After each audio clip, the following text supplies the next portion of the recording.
नमस्कार दोस्तों, स्वागत है आप सभी का रार एजुकेशन में। आज है 25 जुलाई और 25 जुलाई के जो प्रमुख करंट अफेयर्स हैं उनके बारे में हम लोग आज देखेंगे।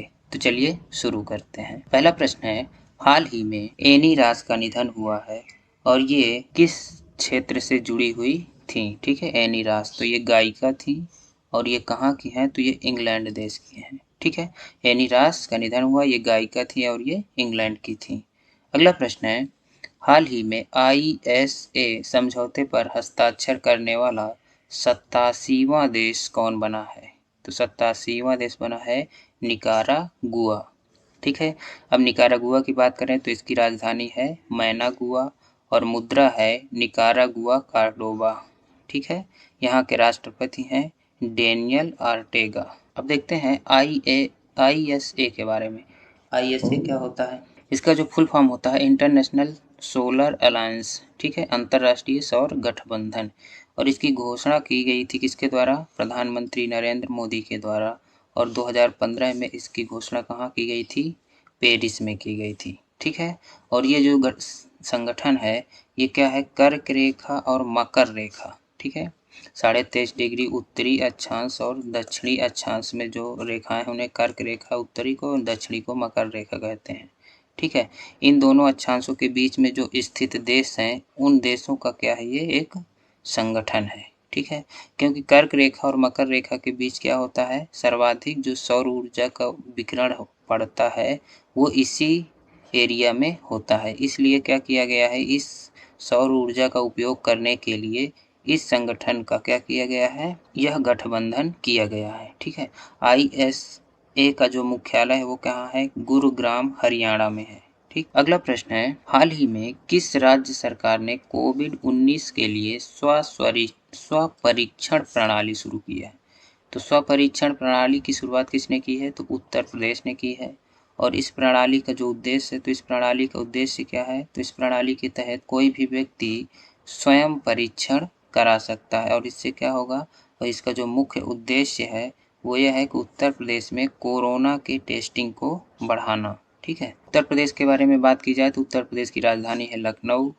मुख्यमंत्री हैं इस समय योगी आदित्यनाथ और राज्यपाल हैं इस समय आनंदीबेन पटेल। ठीक है, अगला प्रश्न है, हाल ही में किस एम्स ने कोविड-19 रोगियों को ट्रैक करने के लिए स्मार्ट रिस्ट बैंड लॉन्च किया है। तो ये है नागपुर एम्स ने। ठीक है, और इसका जो प्रमुख उद्देश्य है वो क्या है, इस स्मार्ट रिस्ट बैंड के माध्यम से क्या होगा, कोरोना वायरस से जो ग्रसित मरीज हैं उनको क्या किया जाएगा, चिन्हित किया जाएगा या उनको ट्रैक किया जाएगा। ठीक है, अगला प्रश्न है, हाल ही में किस राज्य सरकार ने स्वयं सहायता समूहों की मदद के लिए अमूल के साथ समझौता किया है। तो किसने किया है, तो ये किया है आंध्र प्रदेश ने।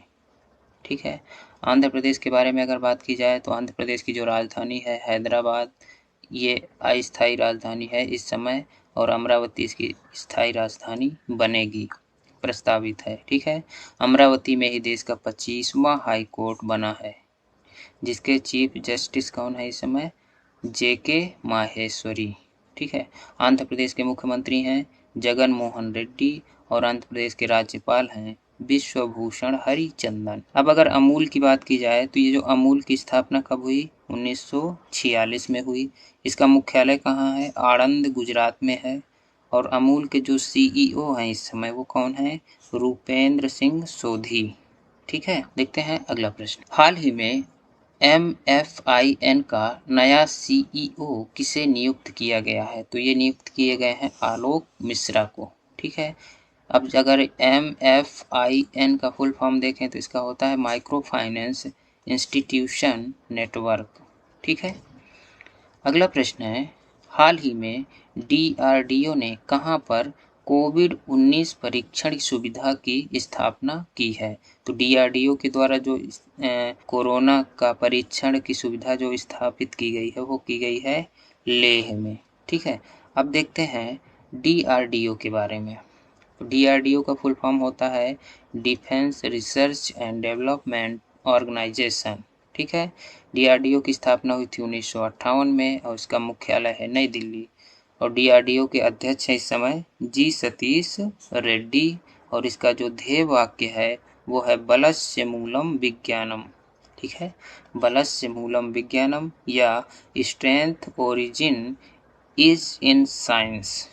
ठीक है, अगला प्रश्न है, हाल ही में एयरटेल पेमेंट बैंक ने ग्रामीण युवाओं को प्रशिक्षित करने के लिए किसके साथ समझौता किया है? तो इन्होंने किया है NSDC के साथ। ठीक है, किसके साथ किया गया है? NSDC के साथ। इस NSDC का फुल फॉर्म क्या होता है? National skill development corporation. ठीक है, नेशनल स्किल डेवलपमेंट कॉरपोरेशन। ठीक है, अगर एयरटेल पेमेंट बैंक की बात की जाए तो इसके जो इस समय MD एवं CEO हैं वो कौन है? अनुव्रत विश्वास। अगला प्रश्न है, हाल ही में किस बैंक ने Insta click saving account launch किया है? तो ये किया है बैंक ऑफ बड़ौदा ने। ठीक है, इसमें क्या होगा? फुल KYC के द्वारा इसको क्या किया जा सकता है? आप ऑनलाइन ही अपना सेविंग अकाउंट खोल सकते हैं। ठीक है, अगला है BOB के बारे में अगर बात करें तो इसकी स्थापना 1908 में हुई थी।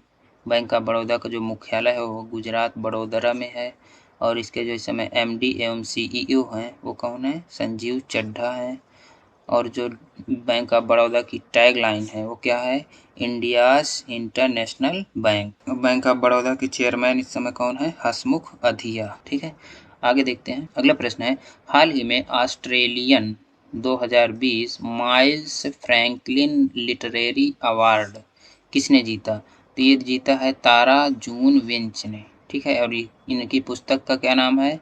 एल्ड के लिए। तो इस एल्ड के लिए इन्होंने यह पुरस्कार जीता है। अगला प्रश्न है, दुनिया में टॉप 50 यानी कि 50 मोस्ट वैल्यूएबल फर्म्स की लिस्ट में रिलायंस इंडस्ट्री का कौन सा स्थान रहा? तो 48वां रहा। ठीक है, नंबर 1 पे कौन थी? तो नंबर 1 पर सऊदी अरब की सऊदी अरामको। ठीक है, ये कंपनी रही नंबर 1 पर। दूसरे नंबर पर है एप्पल, तीसरे नंबर पर है माइक्रोसॉफ्ट। ठीक है, और रिलायंस इंडस्ट्री 48 नंबर पे है। अगला प्रश्न है, हाल ही में किस देश को विश्व व्यापार संगठन जनरल काउंसिल द्वारा ऑब्जर्वर की का दर्जा दिया गया है? तो ये दिया गया है तुर्कमेनिस्तान को। ठीक है, मध्य एशियाई देश है, और इसकी जो राजधानी है तुर्कमेनिस्तान की वो क्या है? अशगबत या अशगाबात भी इसको कहते हैं। ठीक है, यहाँ की मुद्रा है मानत, और राष्ट्रपति हैं इस समय गुरबांगुली वेरदी मुहम्मेदोव। ठीक है, WTO के बारे में देख लेते हैं थोड़ा सा। तो WTO की स्थापना कब हुई? 1995 हुई। इसका जो मुख्यालय है वो कहाँ है? जेनेवा स्विट्जरलैंड में है। कुल सदस्य देशों की संख्या इस समय WTO में है 164, और जो 164वां देश बना वो कौन बना था? अफगानिस्तान। ठीक है, डायरेक्टर जनरल कौन है इस समय? तो रॉबर्टो एजेवेडो। अगला प्रश्न है, हाल ही में नई दिल्ली में वृक्षारोपण अभियान का शुभारंभ किसने किया? तो जो गृह मंत्री हैं इस समय हमारे देश के अमित शाह, तो इन्होंने वृक्षारोपण अभियान का शुरुआत किया है। वीडियो पसंद आए तो लाइक करिए, चैनल को सब्सक्राइब करिए और दोस्तों के बीच में शेयर करिए। मिलते हैं अगली वीडियो में।